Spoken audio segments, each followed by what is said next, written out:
Launch pad में participate करना बहुत आसान है। आप बाइनांस के अकाउंट को लॉग इन करें, यहाँ अर्न पे जाएं, यहाँ अर्न पे जाएंगे तो ये लॉन्च पैड आपको नज़र आ रहा है। अब लॉन्च पैड पे जब आएंगे तो मुख्तलिफ किस्म की जो क्रिप्टो करेंसीज है वो लॉन्च पैड में अपनी प्री सेल करती हैं, फॉर्मिंग के लिए ऑप्शन देती हैं। अब यहाँ पे जो एंकर प्रोटोकॉल का टोकन है ANC, उस पर अगर आप पार्टिसिपेट करना चाहते हैं तो सिंपल आपके जो स्पॉट वॉलेट है उसमें BUSD, लूना टोकन या BNB टोकन, ये अगर आपके पास हैं तो आप उनको स्टेक कर सकते हैं। जैसे कि मैंने लूना, मेरे पास 33 लूना पड़े थे, उसको मैंने स्टेकिंग पे लगा दिया। 6% पर एनम जो है APY जो है वो बहुत मिनिमम है। और BNB मेरे पास 21 BNB पड़े हुए थे, वो भी मैंने स्टेक पे लगाया तो 0.61 पर एनम यानी एनुअल मुझे बहुत कम यील्ड है, चूंकि टोकन ऑलरेडी बहुत एस्टेब्लिश है।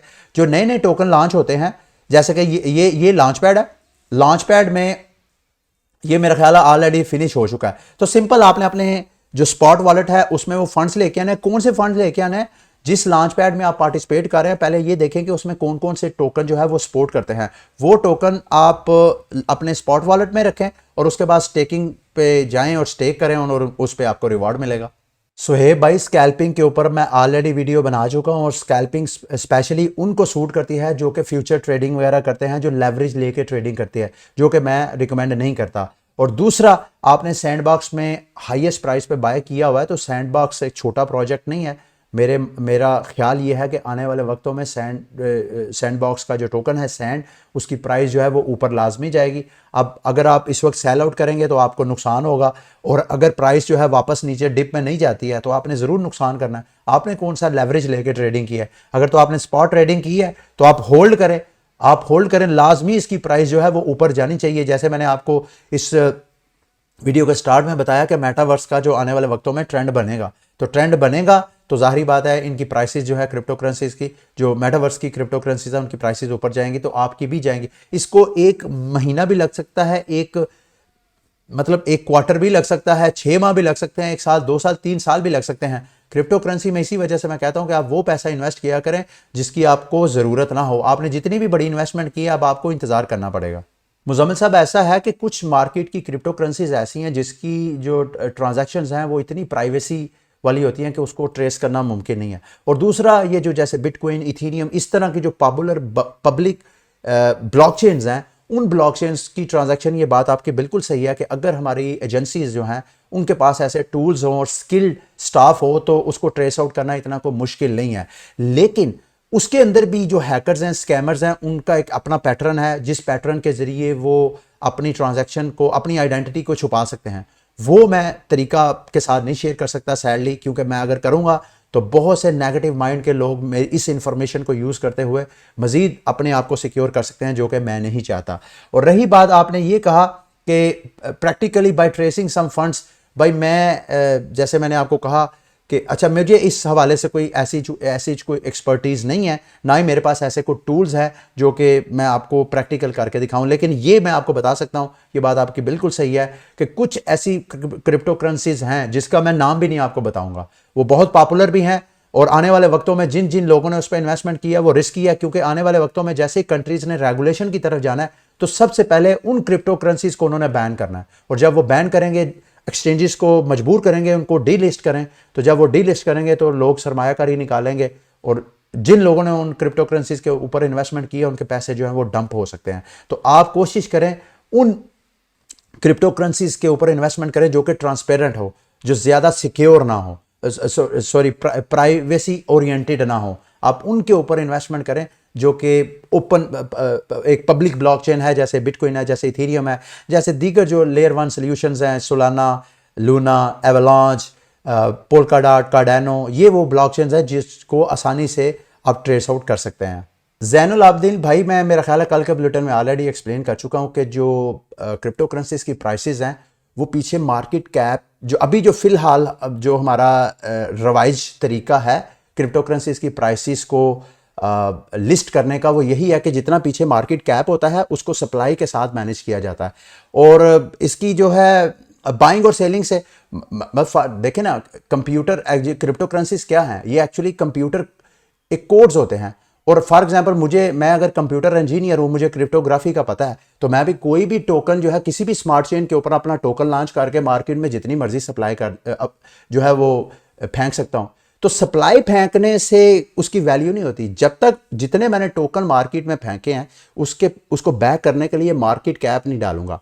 यानी मेरे पास अगर 1 लाख टोकन है, पीछे मार्केट कैप है ही नहीं, पीछे सरमाया है ही नहीं, तो वो 1 लाख टोकन तो सिर्फ डिजिट्स हैं, उनकी कोई वैल्यू नहीं है। लेकिन अगर 1 लाख टोकन है और $1 अरब पीछे सरमाया है, तो आप इमेजिन करें 1 लाख 1 अरब, इसको आप कैलकुलेट करके देख लें कितना एक एक टोकन की कितनी वैल्यू होगी।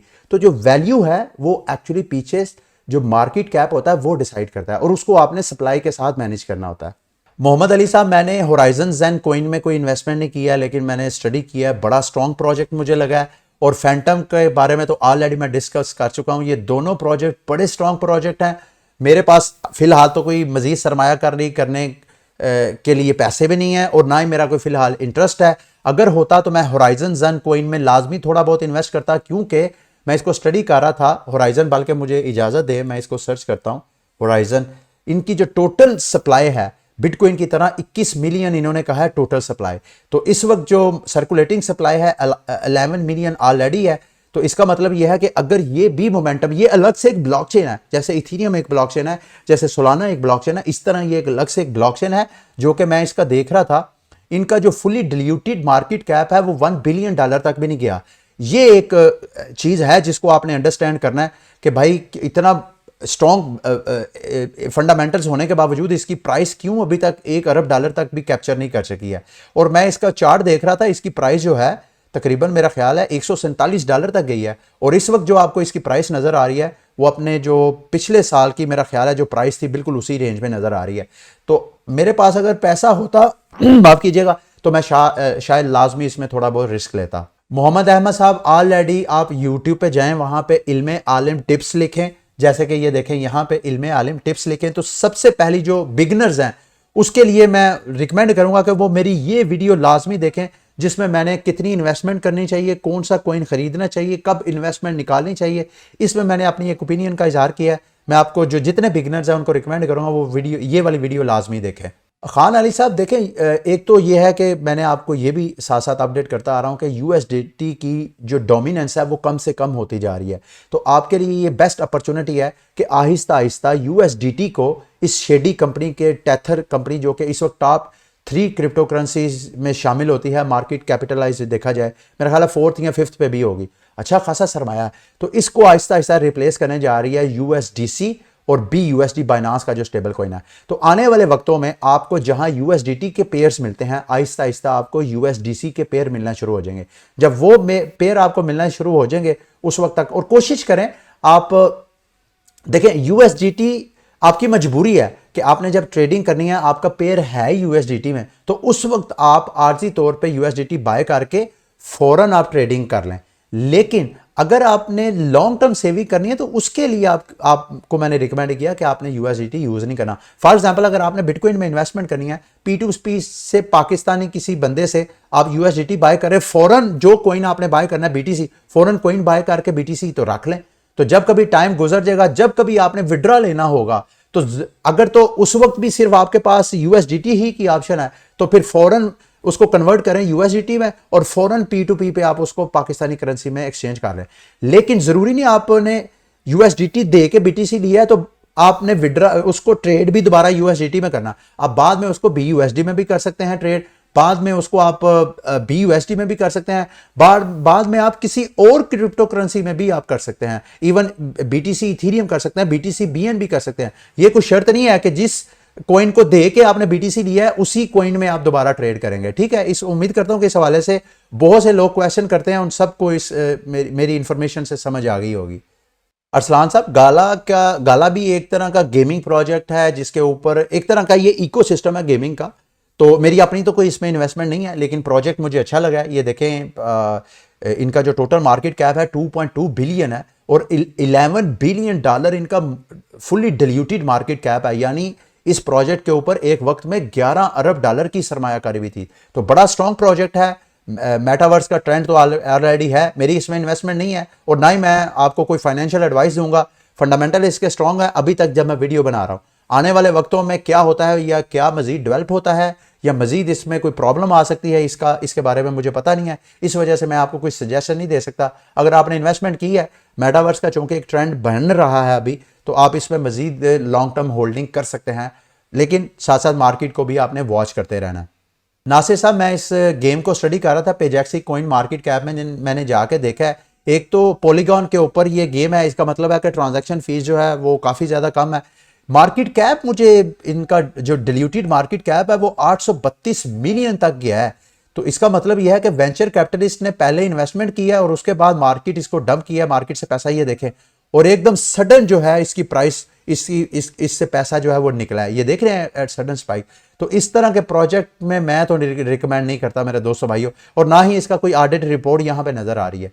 तो मैं तो आपको ये रिकमेंड नहीं करूंगा। आप खुद इसमें कोई इन्वेस्टमेंट करना चाहते हैं तो आप रिस्क ले सकते हैं।